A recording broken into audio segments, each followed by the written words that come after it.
Should I sell or let my property?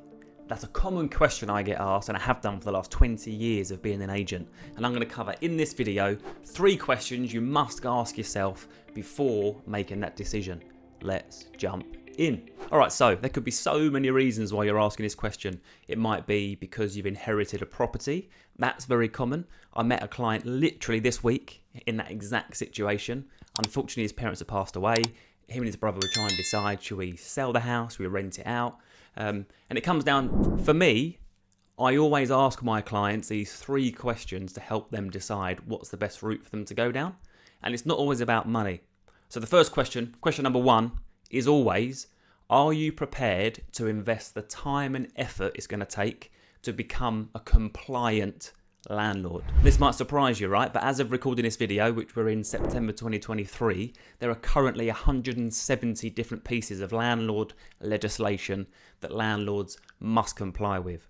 Now you might think, oh, I'll just get a managing agent. Well, that's not the solution, because ultimately the responsibility of managing your property and letting your property correctly falls on you as the landlord. You can't delegate that to a letting agency. So question number 2 that I always ask is, can you afford to rent it out? Now, particularly at a time like now, September 2023, higher interest rate market, for a lot of people, the rent won't even cover their mortgage.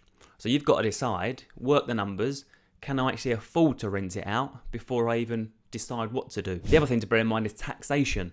Your rental income is classed as an additional income, and you're going to be taxed on that income. If you're already in the higher tax bracket, it might not even be financially beneficial or worthwhile for you to rent it out. Caveat, speak to a tax advisor on that point. And you also want to be looking into exactly, if you do decide to rent out the property, how you structure it in terms of limited companies, private individuals, all that kind of stuff. Tax experts will help you with that. I'll help you decide whether it's worth doing in the first place or not. So the third question, once you've gone through all those previous 2 questions to decide, yeah, okay, I am prepared to invest the time it's going to take to become a compliant, fully compliant, legal landlord. Yes, I can afford to rent it out. The numbers work. The third question is, deep down, do I really want to be a landlord?